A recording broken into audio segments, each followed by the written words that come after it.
If you don't want a divorce, get out of this house right now. All right. These words came suddenly from my husband.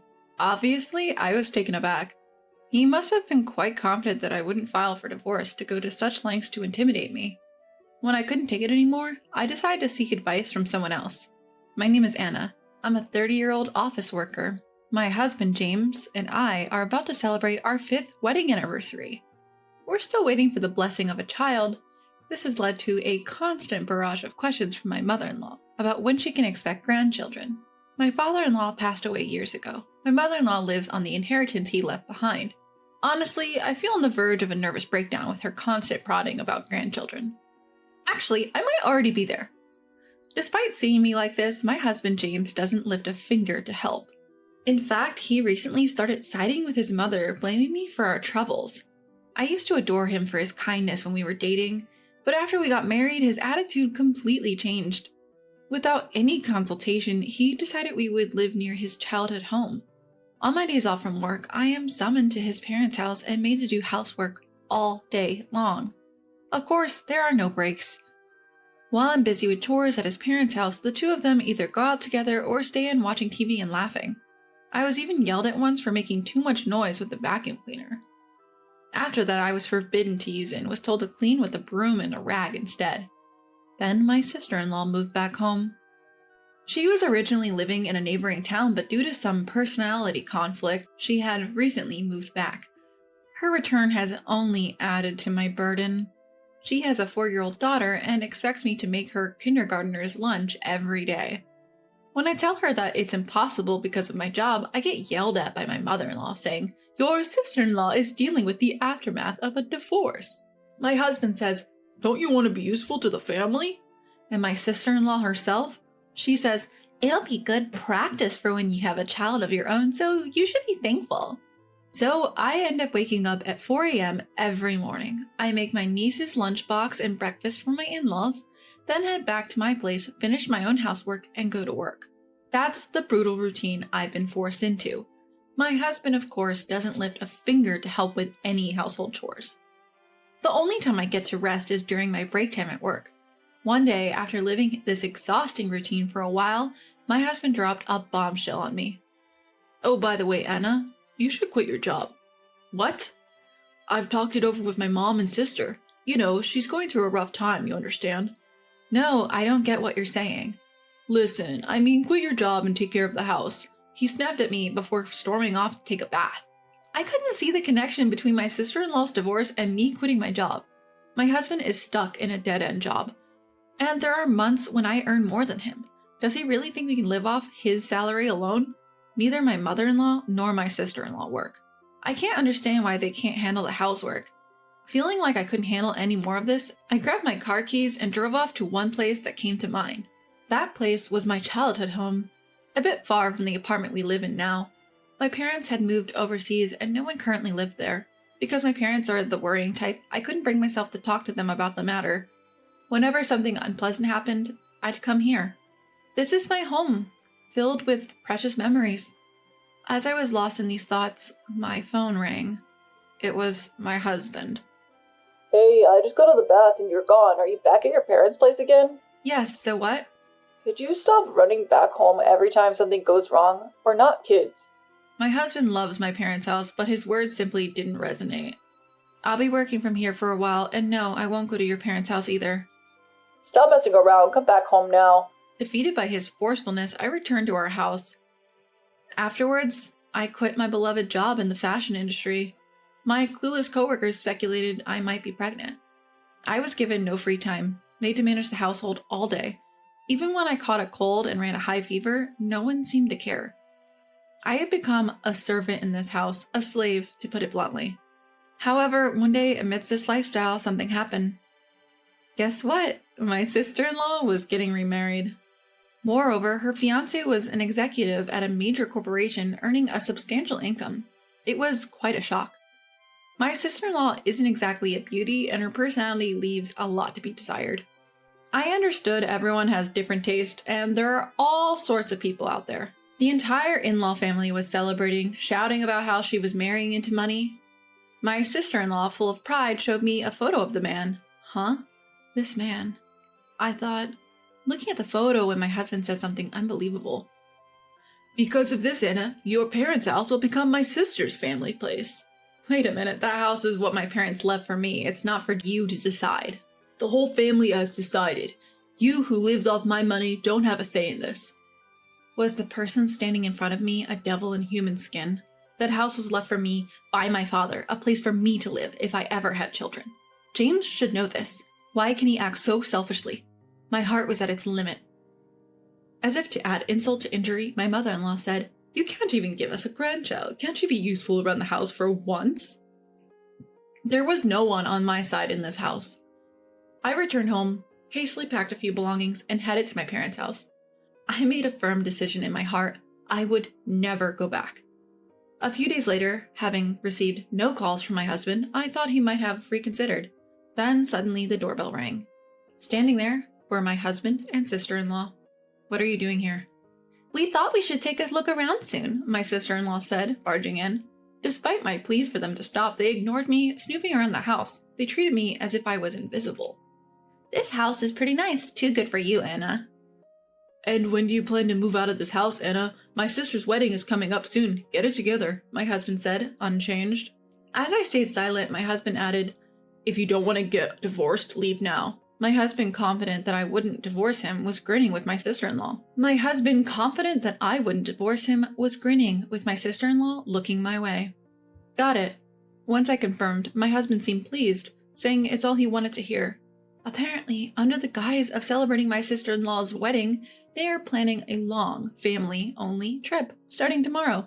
Naturally, I'm not included in this little escapade. My husband told me to pack up and leave by the time they get back. Then he and my sister-in-law left with an excited air about them. Watching their backs, I allowed myself a small, mirthless smile. 2 weeks later, the day for my in-laws to return from their trip arrived. My phone has been ringing nonstop since morning. The caller, my husband. Also mixed in were calls from my mother-in-law and sister-in-law. Finally, unable to ignore the noise, I answered the call. "Hey, Anna, where the hell are you?" "I'm at home," I replied. "Liar, you're not at the apartment or at your parents' place, and what's the meaning of this?" "What are you talking about?" "Your family house. There's a for sale sign." "Yeah, I put it up for sale." What? What are you talking about?" "Well, after you all left, I gave it some thought. The house you're in now just seems so dirty. I do like things to be clean after all." "I'm divorcing you. Don't mess with me," my husband yelled.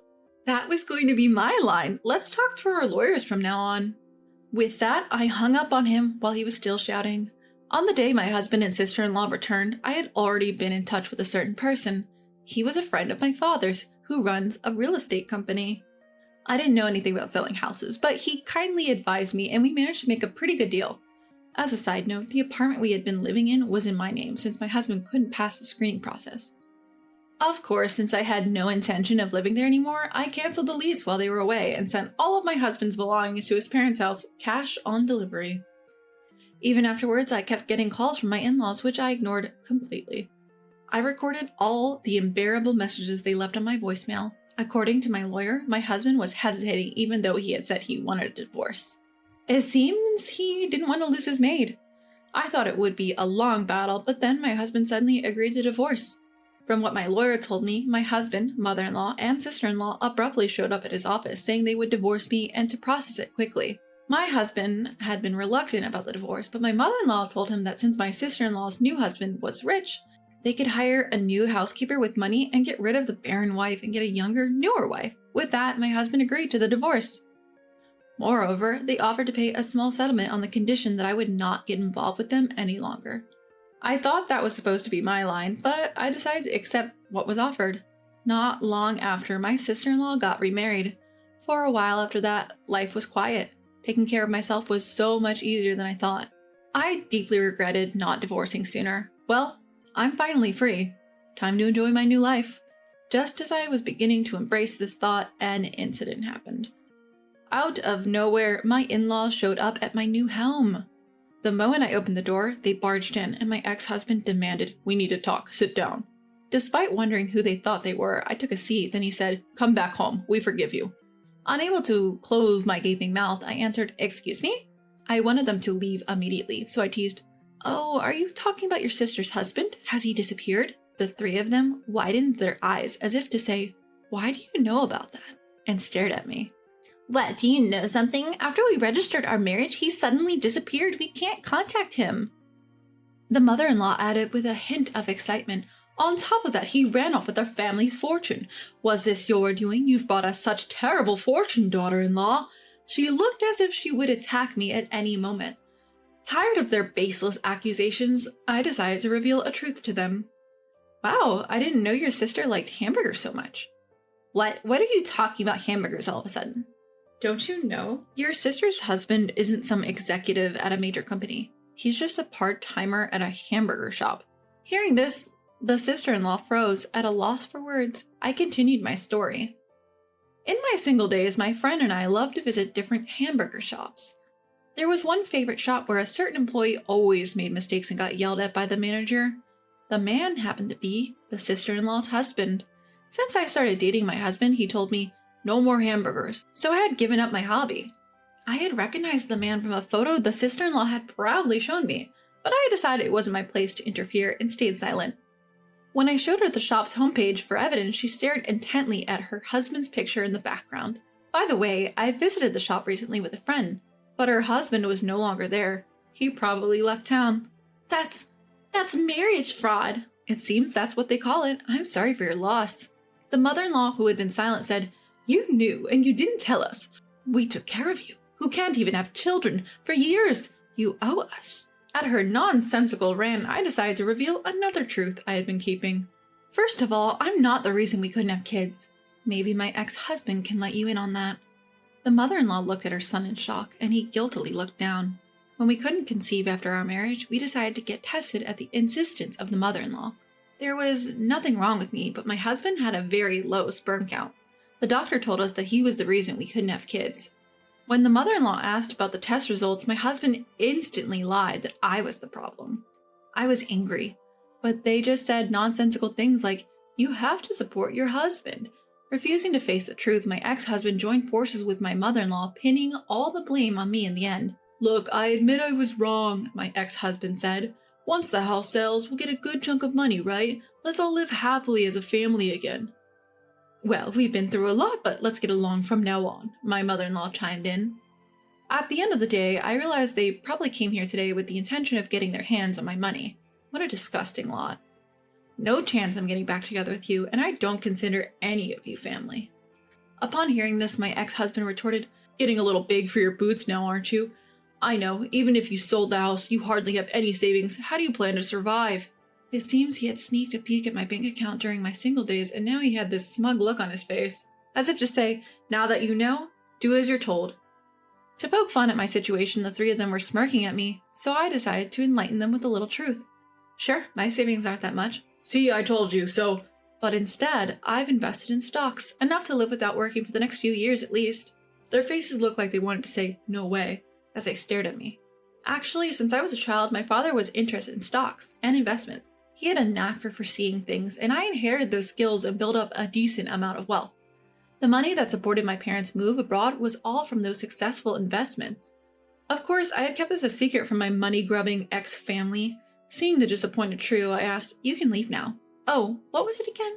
"It's in our divorce conditions. If we approach each other without reason in the future, either party will have to pay a penalty. Are you going to pay, or should I call the police for trespassing?"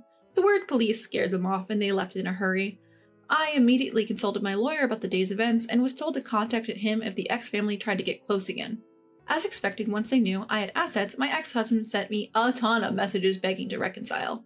Nostalgic photos of places we've been on dates, creepy messages like, "I'm here right now, thinking about those days," arrived almost daily. I thought about blocking him, but kept everything as evidence just in case. And yes, I wondered how he managed to text me all day while supposedly working, but I didn't really care. But when he started trying to contact my friends, I decided enough was enough and sent him a message. "I'll go to the police if this continues." I sent him a photo of our divorce agreement and the nearest police station along with the message. After that, the messages stopped, and I never heard from my ex-husband again. I thanked my lawyer, and he dropped a bombshell. Apparently, my ex-husband planned to live off his sister's new husband and had quit his job when she remarried. He was a fool for leaving a decent job at a decent company. "Document you asked for should be arriving soon," I told my lawyer. I had placed another request with the lawyer separately from this matter. Soon after we were married, I felt something was off. My precious personal belongings were slowly disappearing. First, it was a necklace that I bought myself when I was single. Then a fountain pen my parents had given me as a job starting present. Bags, rings, and above all, the fountain pen was something I cherished greatly. When I talked to my husband about it, he yelled, "Don't worry about losing things." Suspicious, I installed a surveillance camera without telling my husband. What it captured was my husband and mother-in-law rummaging through my closet, grinning. Once my sister-in-law moved back in, the footage showed 3 people instead of 2. Taking advantage of my silence, their actions escalated. They were selling my personal belongings, their greed for money fueling their actions. They probably saw the balance in my bank book at that time. It continued until the divorce, so I collected plenty of physical evidence. Just as they thought I wouldn't claim anything, I filed for damages and compensation for emotional distress due to their actions.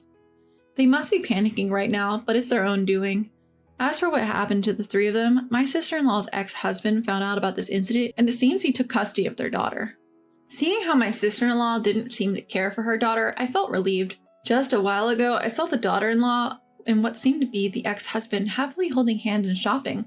She had a happy smile on her face, something I never saw when she was at my in-laws. The 3 of them who wanted to live comfortably apparently applied for welfare, but they, being healthy and nothing else, were naturally refused.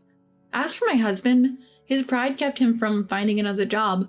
Eventually, he went to his old workplace and begged on his knees, but they had been hoping for him to quit and ended up calling the police, which he hated. He has to work, but it seems he can only find day labor jobs. My mother-in-law and sister-in-law had to pay me compensation, so they both started part-time jobs at a nearby supermarket. But the 2 of them, who have hardly worked before, are struggling with the unfamiliar work. Maybe it's coincidence, but since they started, the supermarket sales have dropped significantly. They got quite a strong nickname, the plague-bringing mother and daughter. By the way, the marriage scammer is still at large. I thought they owned the house they were living in, but it was actually a rental. Unable to pay the rent, the 3 of them moved to a rundown apartment that was infamous in the neighborhood. Their living is hand to mouth, and it seems they're always fighting. The other day, the police were called because their fighting was too loud. As for me, thanks to their help, I sold the house and used the money as capital to start a new apparel company with a colleague from my old job. Recently, we've been getting more customers and even featured in magazines and TV. Being able to return to the job I love is the happiest thing for me. Oh, and there's one more thing. I've met a man through work and we're getting married. His parents and siblings are very kind and they've been treating me very well. What's more, we're expecting a baby, and I'll be the mother I've always dreamed of being next year. I'm the happiest I've ever been in my life right now.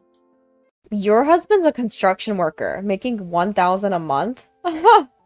At my child's kindergarten sports day, I was insulted about my husband. Moreover, she even found fault with the first place prize my son had won. I retorted in anger. My husband and son are nothing like the low-life person you are. What? How dare you talk back, being a dropout?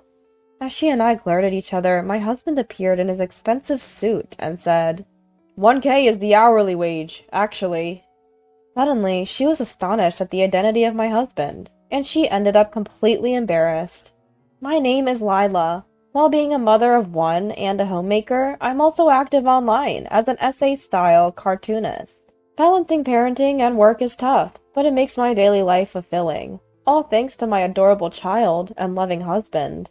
I couldn't have imagined having such a happy family in the past.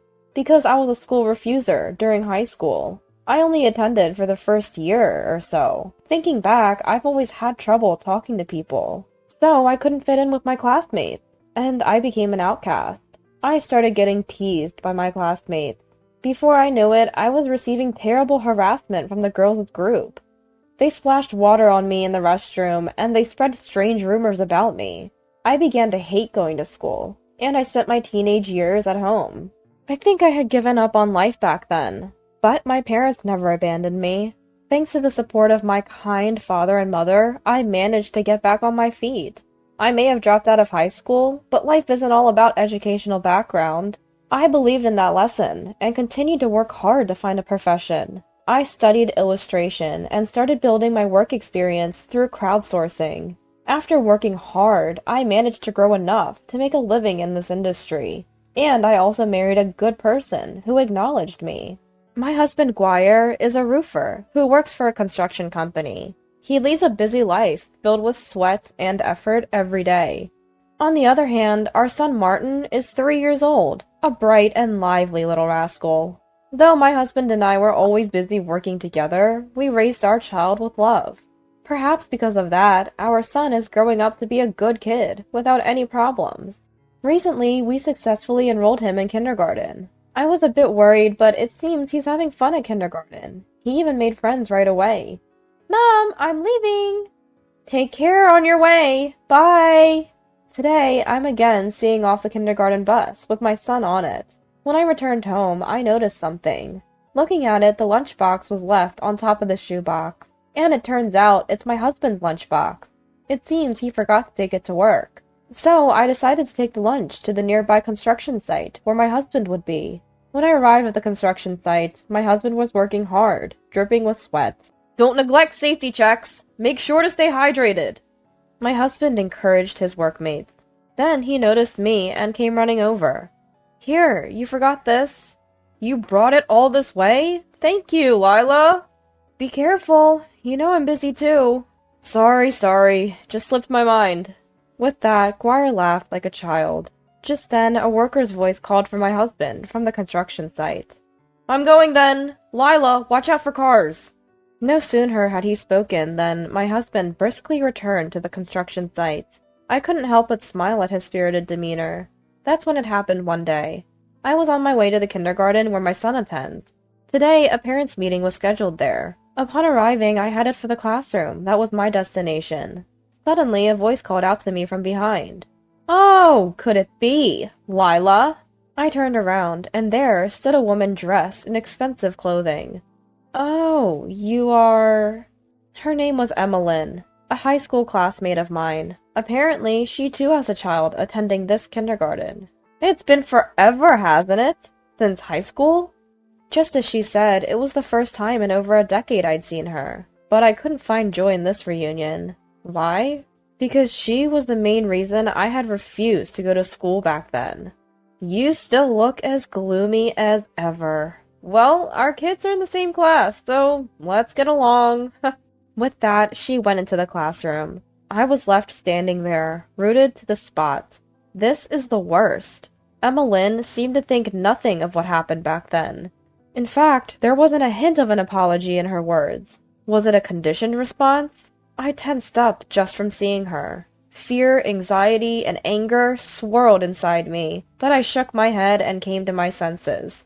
I would only lose if I let a vulgar person like her affect me. I slapped both cheeks to psych myself up and boldly entered the classroom. Now, to conclude, I would like each of you to introduce yourself. Please, starting from over there. The explanation about the facility and the event went smoothly and was over quickly. Next, the parents started introducing themselves. I'm Isla, Zeph's mother. Nice to meet you. The parents began to stand up, one by one. Amid the harmless introductions and responses, a pretentious voice rang out. I'm Emmeline, Alan's mother. My husband is a lawyer. Nice to meet you. She said it with a smug look on her face. It was a blatant display of wealth. Oh, so your husband is a lawyer. She received envious glances from the teacher and other parents, which put her in an even better mood. Thinking back, she always seemed to brag about her branded accessories to her friends in high school. People have different values, but when it's this blatant, it can't be described as anything but tacky. As I was pondering this, I realized it was my turn. I'm Lila, Martin's mother. My husband and I both work, so we want to coordinate our schedules to participate in events. Nice to meet you. I heard from Martin that you are a professional cartoonist, Lila. Yes, I'm serializing some essay cartoons on the web. Oh, that's amazing! I received praise from the teacher and other parents, and couldn't help but blush with modesty. Then Emmeline, who was watching, spoke up. Speaking of which, Lila, you were always alone in high school, drawing strange pictures, weren't you? Oh, you two went to the same high school? Yes, we did, but I don't know her very well because she quickly refused to go to school, she said, laughing with a look that seemed to mock my dropping out. She probably didn't like that the focus shifted from her to me. Moreover, she might not have found it amusing that I had become a cartoonist. She used to mock my dream of becoming a cartoonist back in high school. I even had some of my drawings torn while she laughed. The atmosphere in the room quickly soured because of her awful behavior. The teacher, sensing the mood, hastily began to close the parent-teacher meeting. Thank you all for coming today, despite your busy schedules. We really appreciate your support moving forward. Also, we'll be sending out a note later about sneakers. And so, the parent-teacher meeting came to an end. About a month has passed since then. Now my son is practicing for a running race, mostly with my husband. The kindergarten sports day is coming up. Martin, when you run, your posture should be like this. Like this? Martin imitates his father. My husband seems to be busy with work, but he still finds a little time to teach our son how to run. I cheer them on while racking my brain for energy-boosting meals. And day by day goes by, and finally the day of the sports day arrives. It's held at the nearby elementary school's ground, and lots of parents are gathered. Ball throwing, tug-of-war, obstacle race. The children are joyfully giving it their all. I watch this adorable scene, waiting for my son's turn. I'll finish up work and be there, for sure, he said. My husband had said so, but he was nowhere to be seen. Unfortunately, he had an important job today that he just couldn't miss. At this rate, he probably wouldn't make it on time. I was eagerly waiting for my son's turn, camera in hand, thinking of my husband. Finally, it was time for my son to run. But for some reason, Martin wasn't at the starting line. The teacher seemed perplexed, looking around frantically. I followed suit, scanning the grounds, and spotted my son near the fence. It looked like Martin was with another boy. The boy next to him was Emmeline's son. Alan, wasn't it? As I watched, puzzled, the two of them made their way to the starting position. The teacher fired the starter gun, and the running race finally began. The children ran off with all their might. Go, Martin! I cheered for my son as he ran his hardest. And as a result, Martin won first prize. Martin, you were so fast! Yes, his form was solid, and he looked great. Does he do sports or something? After the running race ended, a friend's mom nearby praised my son's running. I felt as happy as if it were about me. No, nothing special. He's been practicing running with his dad, that's all. Oh, with his father. What a wonderful husband you have. I'm envious. My husband might not even know that today's the sports day. Mine's no good at this sort of thing either. I envy men who can do sports. Oh, it's not like that. He works in a construction company, so he's just confident about his physical strength. I felt my cheeks relax even more as they praised my husband. Speaking of which, Mr. Guire is working at a construction site nearby, isn't he? Yes. Whenever I pass by there, he always greets me cheerfully. And says, "Watch your step." His smile is wonderful at that moment. It seemed that my husband had become a bit of a celebrity among the moms. It might be flattery, but I was still proud. Then Emmeline arrived. You seem to be in a good mood. She looked noticeably unhappy. She probably didn't like that my family was being praised. Also, she seemed irritated that Alan had lost to Martin. She started to nitpick about my son's first prize. But was that first prize really earned by merit? What do you mean? I asked sharply, and she replied with contempt. Your child probably threatened mine into losing. On what grounds can you say that? He was with my child before the race started, wasn't he? She seems to think that my son threatened Alan during that time. Sure, I was suspicious about the fact that the two boys had come out together late, but there's no way my son would do something so dishonest. I respond with indignation. Martin would never do something like that. Oh, really? I heard a rumor that your husband's a roofer, making $1,000 a month. Ha! Roofing is a job for dumb and rough people, isn't it? He'd have no problem threatening someone. Maybe he even gave your son some pointers. Like father, like son, right? Her prejudice and insulting words made it impossible for me to contain my anger. I could let her talk about me that way, but I couldn't stand her belittling my family. I protested to protect the honor of my child and husband. My husband and son are nothing like you. A vile person like yourself. Ah, how dare you talk like that when you're a dropout? The surrounding parents start to murmur as the heated exchange and glaring continue. In the midst of this, my shoulder is tapped from behind. I turn to see my husband, dressed in a suit, standing there. He says, catching his breath, Did Martin's running race end already? The running race ended a little while ago. Oh, that's too bad. I hurried, but didn't make it in time. As he speaks, he scratches his head thoughtfully. On the other hand, Emmeline appears to be confused at the sight of Guire in a high-end suit. Why? What happened to those filthy work clothes? Aren't you just a lowly roofer making $1,000 a month? Hearing her words, my husband said with a shy smile, the $1,000 is about the hourly wage. Yes, Guire is indeed a roofer, but he's also the owner of his own construction company since he started it independently. His company has become a great success as a top supplier, renowned for the speed and accuracy of their work. Furthermore, they were on a rapid growth trajectory, expanding into interior design, overseas development, and more. Recently, they were even featured on television and in magazines for their efforts in digitizing the construction process. His nickname in the media is the $1K Man. The rumor of a monthly income of $1K must have been a misunderstanding passed on by various people. But working so desperately at the construction site? Emmeline's voice trembled, stunned by the shocking truth. Then my husband spoke again, with a shy smile. It's about never forget where you come from. Certainly, he is not in a position that typically involves laboring on site. However, out of respect for fieldwork, Guire still sometimes works on site himself. He also strongly emphasizes safety checks to his workers. This might be because of his respected carpenter father's accidental death due to a safety management mistake. After that tragedy, he switched from carpentry to roofing. Roofing is indeed the highlight of the site, an essential role that is responsible for the lives of the workers. Ensuring that the workers can work safely, setting up proper scaffolding, and assembling the steel frame. Construction is said to begin with a roofer and end with a roofer. My son and I were proud of such a roofer husband. On the other hand, Emmeline, knowing that her husband was faultless, turned her attack on me. That's so sneaky! You never said he was that amazing! I don't stoop to vulgar tactics like flaunting my husband's profession, unlike someone else. Hearing me say that, Emmeline's face twisted in frustration. Then Martin came running to us.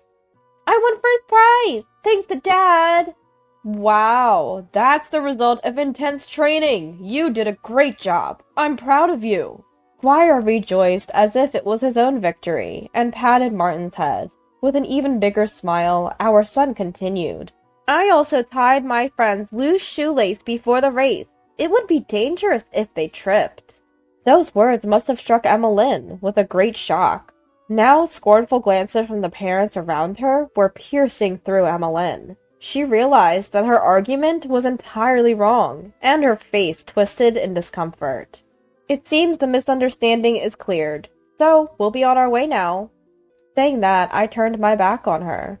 But then I remembered something and spoke to her. You were told in the parent-teacher meeting that Velcro shoes were the rule, weren't you? Didn't you hear? At that moment, Emmeline's face turned beet red with embarrassment. Since then, Emmeline has never attended any kindergarten gatherings. Her disgraceful behavior at the sports day seems to have affected her deeply. Now in her place, her husband Johnny attends the kindergarten gatherings. He's a sincere man, and after learning about the situation, he came to us to apologize right away. My wife Emmeline was extremely rude, he said, and apparently he and Emmeline are discussing divorce. I was told that Emmeline has been troubling Johnny with her excessive spending and selfishness for a long time. Moreover, she has been entirely indifferent to parenting, and yet she always insisted on attending kindergarten events, which showed her poor character. For her, kindergarten gatherings were merely a stage to assert her dominance. Johnny finally had enough of such a wife. He had been hesitant to pursue a divorce because of the child, but he decided he could no longer overlook the situation. Alan, it's all your fault for losing to that kid. I'm sorry. Saying such a thing to one's own child is bound to happen. If anything, the decision was long overdue. Emmeline pleaded with Johnny. Please, anything but a divorce. But it didn't seem like her wish would be granted. Johnny proudly stated that he intends to gain custody and raise Alan with love. On the way home, he made a request to his son. "Martin, will you continue to be friends with my Alan?" "Yeah!" My son responded in a cheerful voice, waving his hands as he saw off Johnny. His concern was undoubtedly unfounded. Since the sports festival, Martin and Alan had already become friends. According to the teacher, the two often played joyfully together, with the other children in games like tag and ball toss. If the children are spending their time in good health, that is the most important thing. And then, on a certain holiday, we were planning to head to town to buy some snacks for the parent-child outing next month. "I'm going to exchange snacks with Alan." "Martin, Dad's definitely going on the outing, so get ready." The two of them excitedly left the house, checking left and right to see if any cars were coming. "Right clear." "Left clear."